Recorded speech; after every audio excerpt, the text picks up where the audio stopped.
আসলে আমার যাত্রা শুরু হয় 2018 সাল থেকে। আমার হাতে খড়ি দেয় আজহারুল ইসলাম, আমার কোচ হাতে খড়ি দেয়। উনার থেকে আমি আর্মিতে আসছি। আর্মিতে আসার পর আমি এখন যে ইকরা হইছি সেটার পিছনে পুরাপুরি সাপোর্ট হচ্ছে বাংলাদেশ সেনাবাহিনী এবং আমার কোচ, বর্তমান কোচ শাহরিয়া সুলতানা সূচি। উনাদের কারণে আমি আজকে ইকরা। আসলে আমি আমার যে হাতে খড়ি কোচ আজহারুল ইসলাম, ওনার মেয়ে আমার স্কুলে পড়তো, আমি একই স্কুলে পড়তাম। সেখান থেকে আবার স্কুলে ক্রিয়া বার্ষিক প্রতিযোগিতা হয়, সেখানে আমি পার্টিসিপেট করার কারণে ওইখানে আমি অনেক ভালো করছিলাম। তো আমার কোচ আজহারুল ইসলাম, উনার চোখে আমাকে পড়ছে, উনি আমাকে নিজে থেকে বলছে যে তুমি খেলাধুলা করবা, ভারোত্তোলন আছে, অ্যাথলেটিক্স আছে, বিভিন্ন ধরনের খেলা আছে। তো তার মধ্যে আমি ওনার জিমে যাই, উনি আমাকে বলেন, আমি ওনার জিমে যাই। জিমে যাওয়ার পর অনেকগুলো খেলাই দেখছি, তার মধ্যে এইটার এই ভারোত্তোলনে আপনার সবকিছু থেকে ভারোত্তোলনে আমি ভালো করছি। তো ভারোত্তোলনে ভালো করার পরে কোচও বুঝলো যে তুমি ভারোত্তোলন করো, আমার আজহারুল ইসলাম। ওনার বলাতে আমিও চেষ্টা করছি, আমি খেলাটাতে ভালোবেসে আসছি। এই খেলা সম্পর্কে আমার আগে কোনো ধারণা ছিল না। ওনার বলার পর এবং মাবে আক্তার সীমান্ত, উনাদের কথা স্যারদের মুখ থেকে শুনছি, উনাদেরকে দেখে আসলে আমাদের ভারোত্তোলনে আসা এবং ভারোত্তোলনকে ভালো লাগা, ভালোবাসা। হালকা হালকা তো ভয় ছিলই, কিন্তু তাও ভিতরে অনেক আত্মবিশ্বাস ছিল। একটা নতুন, তখন 18 সালে যুব গেমস হয়, নতুন স্টেজ, অনেক মানুষ, অনেক প্লেয়ার, অনেক সংস্থা থেকে আসছে। তো সবার সাথে একসাথে থেকে কম্পিটিশন করা, আসলে ভয়ও হয়েছে, আবার মনে অনেক উদ্দীপনাও জন্মাইছে। আসলে আমি ছোট থেকেই চঞ্চল ছিলাম, খেলাধুলা এমনিতে আমার ভালো লাগে। সেই জায়গা থেকে খেলাধুলায় চলে আসা, ভারোত্তোলনে চলে আসা। আমি যখন জিমে আসি তখন আমার স্যার অনেক বড়, আমার আজহার স্যার, উনি অনেক ভালো মানের প্লেয়ার ছিলেন, অনেক ন্যাশনাল লেভেলের প্লেয়ার ছিলেন, অনেক পদক তার। প্লাস উনি প্রথম আলো পুরস্কার পেয়েছেন। তা উনি আমাকে জিমে নেওয়ার পর উনার বিষয়ে সীমান্ত আবুদের কথা শুনছি, কথা শুনে আসলে উনাদেরকে দেখে, উনাদের কথা শুনে আসলে ভারোত্তোলনকে ভালো লাগা। আসলে খেলাধুলা সেই পরিবেশে, আমি যে পরিবেশে বিলং করি, সেই পরিবেশে মেয়েদেরকে স্বাভাবিকভাবে সমাজ মেনে নিতে চায় না যে খেলাধুলা, ড্রেস আপের বিষয়। সমাজের মানুষ অনেকে অনেক কথা বলে, যারা সমাজ থেকে অনেক পিছিয়ে আছে, অনেক কথা বলে। তো সেই জায়গা থেকে আমার খেলাধুলাতে ফ্যামিলি থেকে একদমই টোটালি মানা ছিল। মানা থাকার পরে অনেক সংগ্রাম করে, এবং কি আমার কোচ যে আজহার স্যার, উনি অনেক সংগ্রাম করে আমাকে খেলাধুলাতে আনছেন। এবং একটা পর্যায়ে যখন আমার ফ্যামিলি মানে না, আমি খুবই খেলাধুলা ভালোবাসি, আমার খুবই খেলাধুলা ভালো লাগে। সেই জায়গা থেকে ফ্যামিলি অনেক বাধা দিছে। তারপর দেখছে যখন ইকরা কোনোভাবেই খেলাধুলা থেকে ফিরে আসতে পারতেছে না, ওকে কোনোভাবে আটকানো যাচ্ছে না, তখন আমার বড় ভাই এবং আমার নানা, উনি একটু আমাকে সাপোর্ট করে যে ওকে যেহেতু আটকানো যাচ্ছে না, একটা সুযোগ দেই। আসলে উনাদের সুযোগ দেওয়াতেই আমি ভারোত্তোলনে আসা। তারপর আমার আজহার স্যার, উনি আবার আমার আব্বু আম্মুকে কনভিন্স করছে যেভাবেই হোক না কেন করাতে, আসলে একটু স্মুথ হয়েছে ভারোত্তোলনে আসা। যেহেতু 18 সাল থেকে আমি ভারোত্তোলনটা শুরু করি, বয়স তখন অনেক কম, সমাজের মানুষ, বিভিন্ন ধরনের মানুষ বিভিন্ন কথা বলে, এবং আব্বু আম্মুদেরকে অনেক কথা বলে। যেহেতু আমার দুই ভাই আমার থেকে বড়, উনারা অনেক সাইড থেকে অনেক নেগেটিভ কথা শোনার পরে তো সেই জায়গা থেকে উনারা নিজেকে কন্ট্রোল করতে চাইলেও সমাজের মানুষের কথার কারণে অনেক সময় কন্ট্রোলে থাকে না, ওনাদেরকে নিজেরা কন্ট্রোলে রাখতে পারেন না। তো সেই জায়গা থেকে হয় না এরকম মারধর বকা, এগুলা হয়ে থাকে। আর আমি তখন, আমার বয়সটা অনেক কম ছিল, অনেক চঞ্চল ছিলাম, এই আর কি। মারধর তো একটু হালকা পাতলা হবে। আসলে মারধর, তখন আমার বয়সটা অনেক কম ছিল, আমাকে কোনোভাবেই আটকাইতে পারে নাই খেলাধুলা থেকে। আমি প্রচুর আগ্রহী খেলাধুলাতে, আমি প্রচুর চঞ্চল, আমার খেলাধুলা আমার ভালো লাগে। মনে হয় যে আমার খেলাধুলা একদিকে, আমার দুনিয়া অন্যদিকে। আমার কাছে তখন সেই সময় আমার সেটা মনে হয়েছে যে খেলাধুলাটা আমার কাছে বেস্ট। তো আমি অন্য সাইড বাদ দিয়ে মনে হলো যে খেলাধুলাতে আমার শান্তি লাগে, খেলাধুলা আমার ভালো লাগে, খেলাধুলাতে আমি সবকিছু এনজয় করতে পারি, আমার এরকম মনে হয়েছে। তো অন্য দিক দিয়ে আমি চিন্তা কম করলো, খেলাধুলাটা চিন্তা বেশি করে। তো সেই জায়গা থেকে আমার আব্বু আম্মু দেখছে যে ও এই পরিবেশে থেকে, এই সমাজে থেকে খেলাধুলাটা বেশি পছন্দ করে। আসলে তাদের পক্ষে, সমাজের কারণে তাদের পক্ষে মেনে নেওয়া একটু কঠিন হয়ে গেছিল, যার কারণে আমার মা বলেন, ভাই বলেন, বাবা বলেন, একটু তো উনারা প্রথম আমাকে অনেক বাধা বিঘ্ন দেওয়ার চেষ্টা করছে। একটা সময় পরে সবাই বুঝানোর পরে উনারা অনেক সাপোর্ট করছে, অনেক সাপোর্ট করার ফলে আমি আজকে ইকরা হইছি আলহামদুলিল্লাহ। আমার মা বাবা, আমার কোচ এবং আমার হাতে করি যে আজহার স্যার, এবং আমি যে সংস্থায় আছি বাংলাদেশ সেনাবাহিনী, ওইখানে ট্রেনিং ব্যবস্থা সব মিলে আজকে আমি ইকরা, আমি আজকে ন্যাশনালে এই পারফরমেন্স করলাম। আসলে যখন আমি খুব অল্প সময়ের ভিতরে আমি খেলাধুলা শুরু করি, অল্প সময়ের ভিতরে আমি ভালো করি। যুব গেমসে যখন আমি পার্টিসিপেট করি তখনই আমি হালকা পাতলা কম বয়স অনুযায়ী অনেক ভালো করছি। সেই জায়গা থেকে অনেক সংস্থা থেকে আমার আব্বু আম্মুকে ফোন দিছে যে আপনার মেয়ে অনেক ভালো করছে, আপনার মেয়েকে আমি চুক্তিভিত্তিকে নিতে চাই, অনেক সংস্থা থেকে। তো সেই জায়গা থেকে আমার যখন আর্মি থেকে কল দিছে, তখন আর্মিতে আমার মা বাবা রাজি হয়েছে, আমার ভাই রাজি হয়েছে, সবাই রাজি হয়েছে, সম্মতি জানাইছে আর্মিতে যা। পরে আর্মিতে গেলাম। গিয়ে আর্মিতে যাওয়ার পর বিশেষ করে আগে তো বলছে যে মেয়ে মানুষ এটা করতে পারবে না, ছেলেদের মতো চলাফেরা করে, ছেলের মধ্যে যেহেতু ড্রেস আপের বিষয়টা আসলে মানুষের চোখে অনেক দৃষ্টিকটু দেখায়, যারা সমাজের থেকে অনেক পিছিয়ে আছে। সেই জায়গা থেকে যখন আমি আর্মিতে চলে আসছি, আর্মি চাকরি হয়েছে আমার, তো তখন সেই জায়গা থেকে আমার বাবা মাকে যে বলতো, কটাক্ষ করতো আমাকে নিয়ে। এখন আমি আর্মিতে আসার পর তারা আবার বলে যে আমার আব্বুর নাম শহীদুল ইসলাম, বলে শহীদের মেয়ে তো আর্মিতে চাকরি পাইছে, খেলাধুলা করতেছে, এত দেশ ঘুরে আসছে, এত ভালো পারফরমেন্স। এখন আমার আব্বু যখন বাজারে যায়, আমার চাচাদের সাথে কথা বলে, আসলে আমার আব্বু এখন খুবই গর্ববোধ হয় আমাকে নিয়ে, কারণ তার মেয়ে একজন সেনাবাহিনীর সদস্য এবং বাংলাদেশের ভালো প্লেয়ার, ভালো লেভেলে আছে, ন্যাশনাল লেভেলে আছে, গোল্ড মেডেল পাচ্ছে। আমার আব্বু এখন অনেক অনেক অনেক গর্ববোধ করে। আমি আমি মনে করি যে আমি আজকে ইকরা ভারত তুলনায় ভালো করছি। এই যে আমি এত প্রতিবন্ধকতার মাঝখান থেকে এত কষ্ট করে আসছি, কষ্ট করে নিজেকে একটা লেভেলে নিয়ে আসছি। এখন মানুষ আগে যা বলতো, নেগেটিভ কথা বলতো, এখন তারা ওই নেগেটিভ কথা থেকে বের হইছে। এখন একটা ভালো ধারণা করে যে মেয়েরা খেলাধুলা থেকে চাকরি বাকরি পায়, মেয়েরা ভালো থাকতে পারে, মেয়েরা আগায় থাকতে পারে। আসলে এইটাকে আমার কাছে অনেক বড় মনে হয়, কারণ আমরা যে সমাজ থেকে আসছি সেই সমাজে আপনার অনেক ধরনের নেগেটিভ কথা, অনেক কথার কারণে অনেক মেয়ে আসলে সামনে আগাইতে চাইলেও আগাইতে পারে না, তাদের সমাজের মানুষের কথার জন্য তারা আগাইতে পারে না, অনেক প্রতিবন্ধকতা। আসলে এখন এই যে আমি যে আসলাম, আমি যে সমাজে বিলং করি, তারা যে আমাকে নিয়ে আগে নেগেটিভ কথা বলছে, এই যে এখন একটা পর্যায়ে আমি আসছি, আর্মিতে চাকরি করতেছি, ভালো লেভেলের প্লেয়ার হইছি, অনেকগুলা দেশ ঘুরে আসছি, অনেক দেশের সাথে আমি পার্টিসিপেট করে খেলে আসছি, ভালো করছি। আসলে এখন যে তাদের মাইন্ড পরিবর্তন হয়েছে, তারা এখন আমাকে দেখে বুঝতেছে যে না, ইকরা যেহেতু এই সমাজ থেকে এত সুন্দর ভালো একটা পরিবেশে গেছে, আর্মিতে বাংলাদেশ সেনাবাহিনীতে এত সুনামধন্য একটা সংস্থা বাংলাদেশ সেনাবাহিনীতে চাকরি করতেছে, আমি একটা সুন্দর একটা ইউনিফর্ম পরতেছি, আমার আর্মির ইউনিফর্ম পরতেছি, এইটা মানুষ যখন দেখতেছে শুনতেছে, আসলে তাদের মাইন্ড চেঞ্জ হচ্ছে।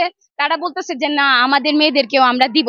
এবং কি আমি যখন আর্মিতে আসছি, তাদের যখন ধারণা চেঞ্জ হয়েছে, তারা আমাকে বলে যে আমার মেয়েদেরকে কিভাবে দিব, একটু প্রসেসিং করে দেনা, কিভাবে খেলাধুলাতে আসছিস, আমার মেয়েদেরকে একটু করে দেনা। আসলে এটাই আমাদের অনেক বড় কিছু আমাদের মেয়েদের জন্য, যে সমাজে আমরা বিলং করি।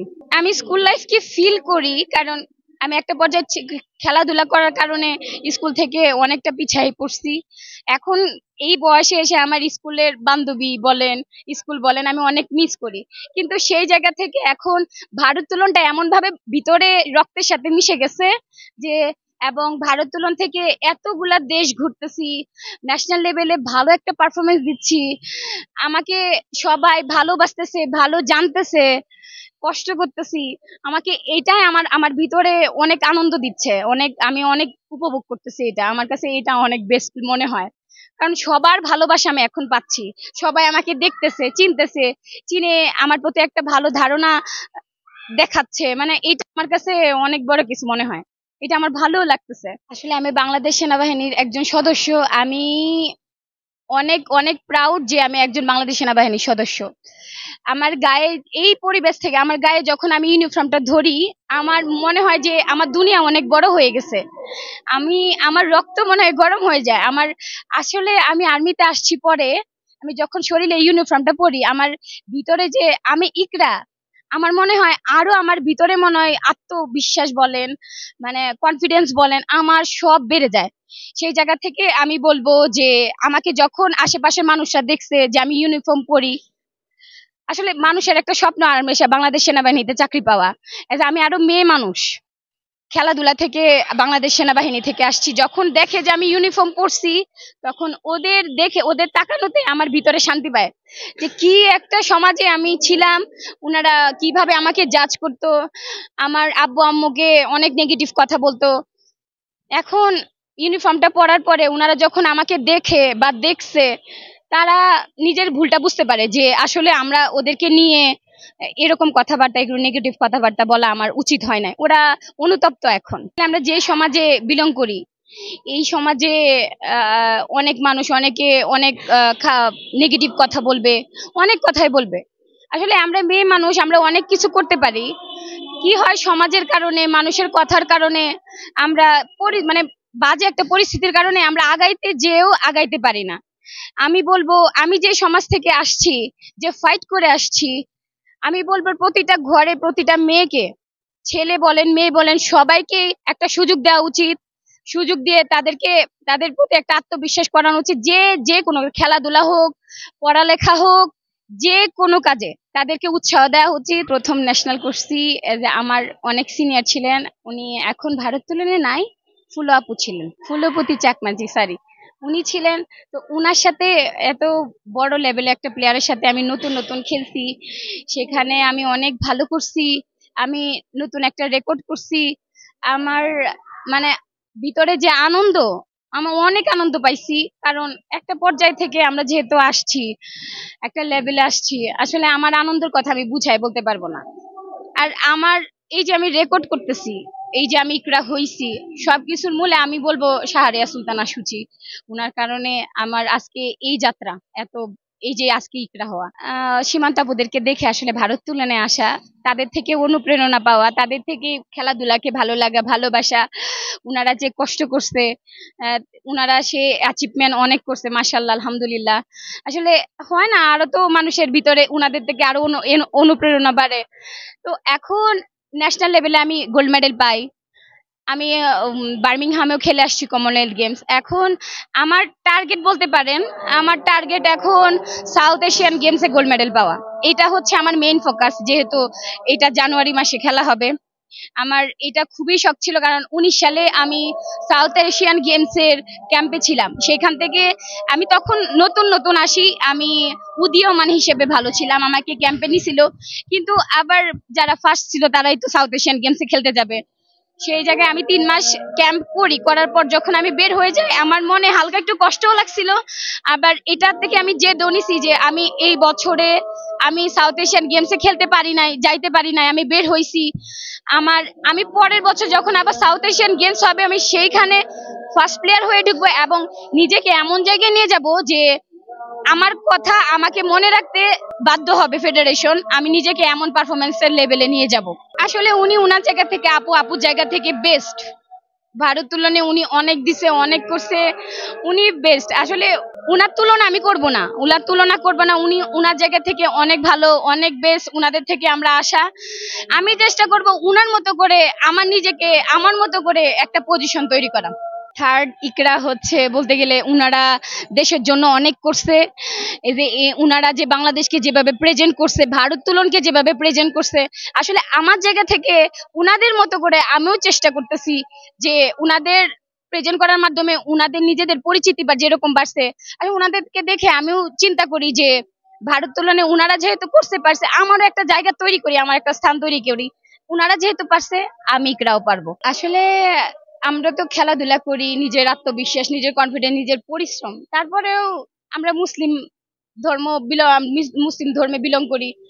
আসলে আল্লাহ একটা ভিতর থেকে আছে না, যে একটা শক্তি, আমার কোচ আমার শক্তি, আর আমার উপরালা আমার আল্লাহ তাআলা আমার শক্তি, আমার মা বাবার দোয়া, ইনারা যদি পাশে থাকে আমি সবকিছু জয় করে চলে আসতে পারবো। প্র্যাকটিস করতে গেলে অনেক সময় প্লেয়ার মানেই ইনজুরি আসবে, প্লেয়ার মানেই শরীরের অনেক সমস্যা হবেই, স্বাভাবিক। কিন্তু এইগুলার ভিতর দিয়ে নিজেকে ট্রেনিং করতে হবে, ট্রেনিং করে যেতে হবে, তাহলে নিজেকে এজ এ ভালো প্লেয়ার হিসেবে দাবি করা যাবে। আর যদি আমার ট্রেনিং এর অবস্থায় আমার একটা ইনজুরি আসলো, একটা যে কোনো কিছু একটা দুর্ঘটনা ঘটলো, কারণ সেখান থেকে যদি আমরা নিজেদেরকে যদি পিছনে নিয়ে আসি, তাহলে কি হবে, আমরা সামনের দিকে আগাইতে পারবো না, ভালো একটা প্লেয়ার হতে পারবো না, নিজের লক্ষ্য যেটা আমি স্থির করছি এখানে যেতে পারবো না।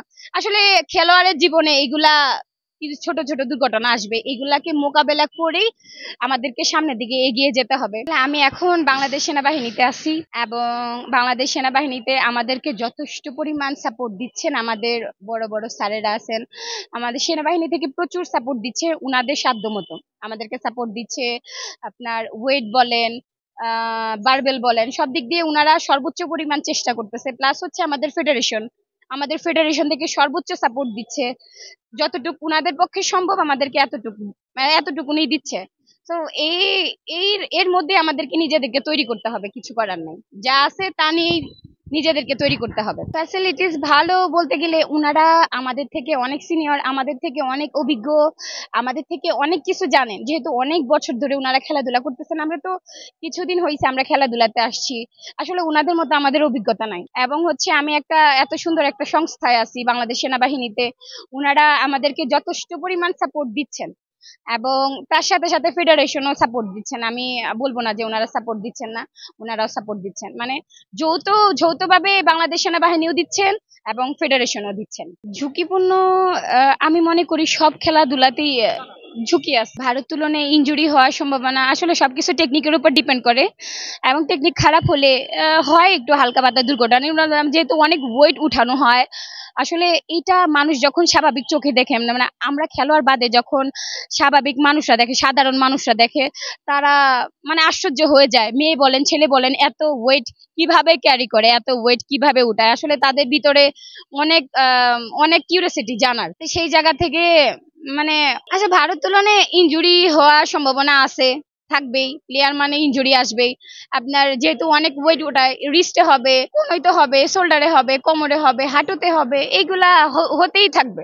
এগুলার মধ্যে দিয়ে নিজেকে ট্রেনিং করতে, নিজেকে ধরে রাখতে হবে, কিছু করার নাই। আমি তো শেষ বয়স পর্যন্ত যাই নাই, ভারত তুলনা ছাড়ি নাই, সঠিক বলতে পারতেছি না, কিন্তু খেলাধুলার সাথে থাকলে শরীরের মানে সবকিছুই ঠিক থাকে। আমি মনে করি এক্সারসাইজের মাধ্যমে থাকলে, খেলাধুলার মাধ্যমে, মন মানসিকতা বলেন, ফিজিক্যালি বলেন, সব দিক দিয়ে ফিট থাকে। তা আমার মনে হয় যে খেলাধুলা ছেড়ে দেওয়ার পরেও বা বয়স হয়ে যাওয়ার পরেও আমার মনে হয় যে ইনারা সুস্থই থাকবেন, আমি এটা মনে করি। যে আমরা যেহেতু খেলাধুলা করি, শরীর ফিটনেসের অনেক ব্যায়াম ট্যায়াম করি, আমার মনে হয় যে আসবে না এরকম।